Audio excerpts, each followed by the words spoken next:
Order! Order! You are an incorrigible delinquent at times. Behave yourself, man!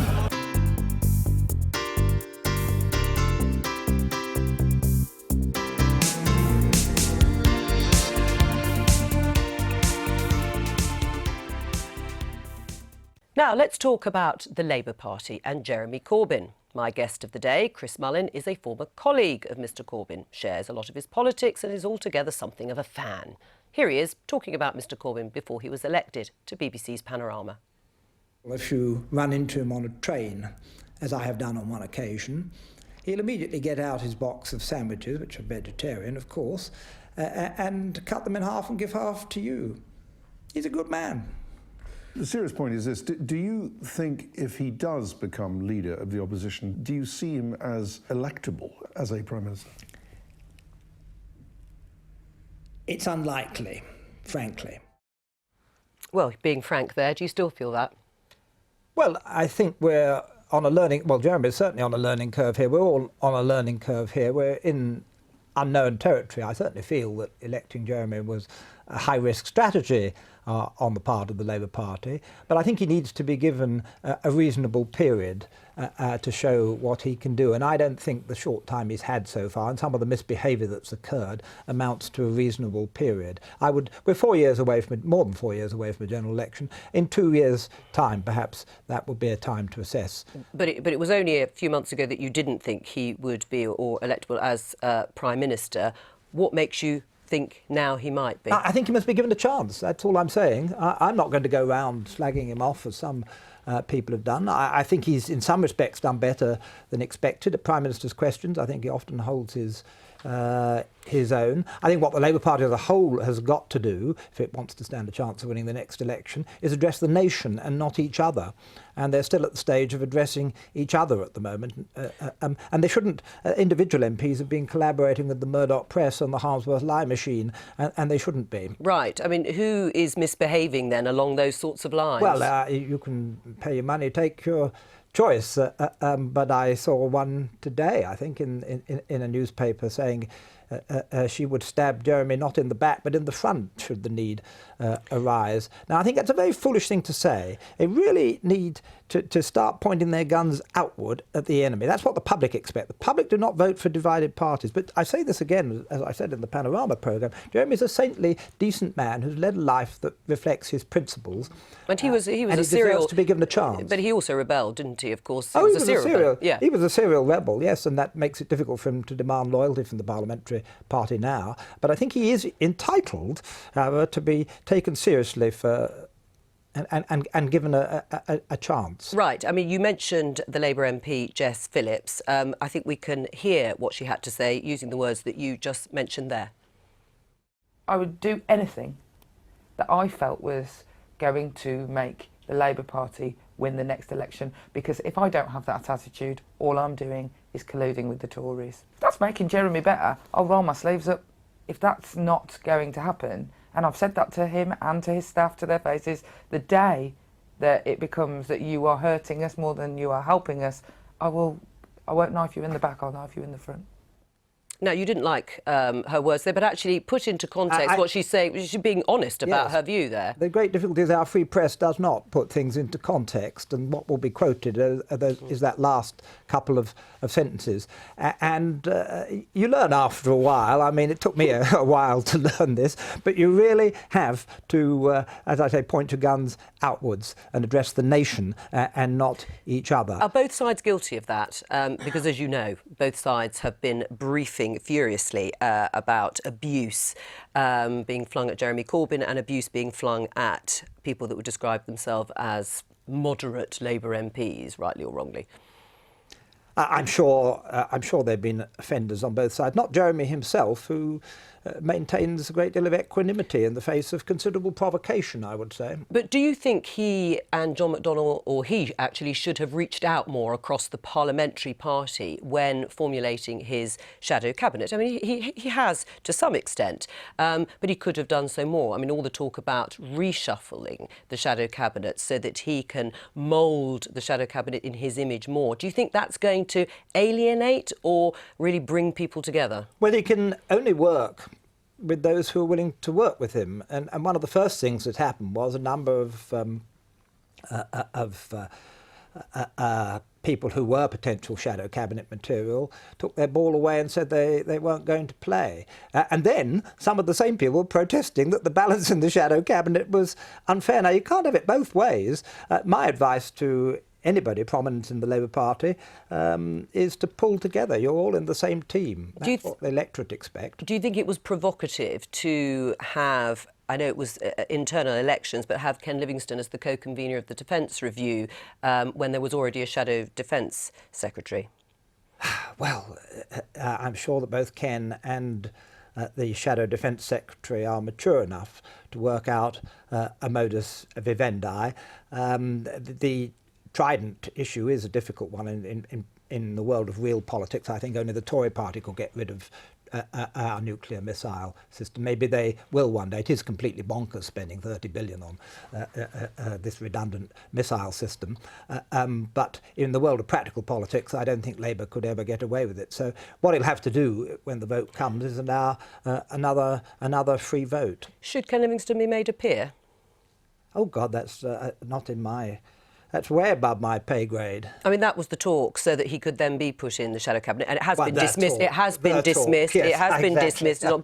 But as you say, you know, if there isn't a big pool for Jeremy Corbyn to pick his team from in the future, then that's what he might have to do. Just let's deal with Ken Livingstone for a moment. Ken Livingstone is the most, without exception, successful left-wing politician, possibly in the history of the Labour Party. He governed London one way or another for 16 years in power, about Tony in Blair? office, and quite a lot of the things. I said left wing. I don't think Tony Blair will claim to be particularly left wing. I call him a centrist. I don't mean to disparage him, but of the left-wing politicians, most of them have never had office of any sort. But Ken has been in office for 16 years, one way or another. Actually, quite a lot of things that he did on gays, on talking to Sinn Féin, and in introducing a very decent public transport system in London, he demonstrated he can deliver. So I think it would be very wise of Jeremy. Ken can be a bit of a loose cannon. Now, we all know that too, and it would be preferable if he wasn't too much of a loose cannon. But I think he has got something to contribute, and I don't blame Jeremy at all for... And if it's from the House of Lords or wherever it's from, I have no strong feelings one way or another about that. Right. Well, our guest of the day here, Chris Mullin, has a suggestion for how Labour can win the next general election. He's recently told the New Statesman magazine, "There's one thing I think Labour are going to have to do if we are to stand any chance of defeating the Tories next time. We're going to need all the non-Tory voters we can find. Labour urgently needs a Lib Dem revival. The Lib Dems can win seats in parts of the country we can't. When they do well, we do well. Jeremy needs to be thinking about an electoral pact with the Lib Dems and the Greens. In a list of key marginals, there needs to be just one anti-Tory candidate." Well, one politician who's long talked of a left-leaning pact is the former Lib Dem MP and Coalition Minister, Vince Cable, and he joins us now. Do you agree with that thesis? Well, with qualifications, I think if there is going to be a breakthrough, as happened in 1997 and the subsequent elections, it will be on the basis that there's some kind of common understanding by the Tory opponents. We are in danger of getting a one-party state. But the qualifications are very important. I mean, the opposition parties have got to make a common offer to the public. The public have got to agree with them. And one thing I think we shouldn't forget is that at the last election, the Tories got in with 37% of the vote. But a Tory splinter group, which is UKIP, also did well. And between them, they got over a majority. And so we did have a right-wing majority, and you can't change that. Tactical manoeuvring doesn't solve that problem. Right, because where's your evidence, either of you, in fact, that even if Jeremy Corbyn won over all the left-wing votes, for example, or there was a sort of shared platform, Green and Lib Dems, that it would be enough to win a general election? Well, it wouldn't for the reasons I've given. You've Right, got to so win what- the. so- That's why I think what Chris said earlier, which is terribly important, is that we've got to address the public. I mean, the tragedy of what's happening in the Labour Party is that it's a sort of an inward-looking conversation, and until they resolve that issue with their own leader and people accept him or change him, there isn't an outward-looking proposition that people can rally to. Would you be in favour of that sort of left-wing coalition with Jeremy Corbyn at the head of it, or would it be better without him? I think it would be easier with someone else, given his history. As you know, in my own seat, I lost because a lot of my, what we used to call soft Tory voters, were so alarmed by the prospect of Ed Miliband and the SNP, they went to the Tories. So Jeremy Corbyn would be even less appealing to that particular group, I fear. So your thesis falls down at that point if people like Vince Cable couldn't see themselves being part of a left-wing coalition under someone like Jeremy Corbyn? Well, I think Vince's first point is the right one. The parties would have to make a common offer. Being in government involves, or aspiring to be in government involves compromise, and compromises would have to be made on all sides. The Lib Dems only recently emerged from a coalition with the Conservatives, and they certainly had to make compromises. But that was because they felt they could work together. Nick Clegg and David Cameron thought they could work together as personalities. Yes. They weren't so sure about Gordon Brown. But they had to swallow quite hard, and this would be compromise on the other. I think it's one that should be more appealing to potential Lib Dem voters. I think the history is getting a bit wonky here. I mean, we would have worked with Gordon Brown, if he'd had the numbers and had he been able to deliver. It wasn't a preference for the Tories that got us into the coalition. It was basic political reality. Well, except both sides, on the Tory and Lib Dem side, did say that there would be a better working relationship, they felt, with Nick Clegg and David Cameron. But I mean, in terms of history, if you were to take the left-wing coalition as you both broadly outlined, wouldn't it just result in Labour increasing its vote and share of the seats it already holds?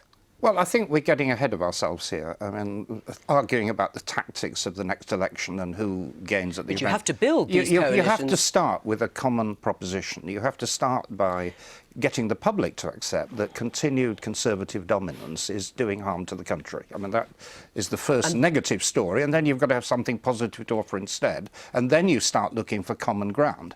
And you've also got to involve your activists on the ground, because as long as the parties behave in a tribal way, which is often what's happened in the past, it's never possible to get these high-level understandings working. Right, but the piece that you've written admits or seems to concede that Labour can't win an election on its own. Well, I think that's right for the foreseeable future because of the loss of Scotland. I don't see it coming back in the foreseeable future. Do you think it's just because of the loss of Scotland? Because, just pause for one moment. I wouldn't call this a left-wing coalition. I'd just call it a non-Tory coalition.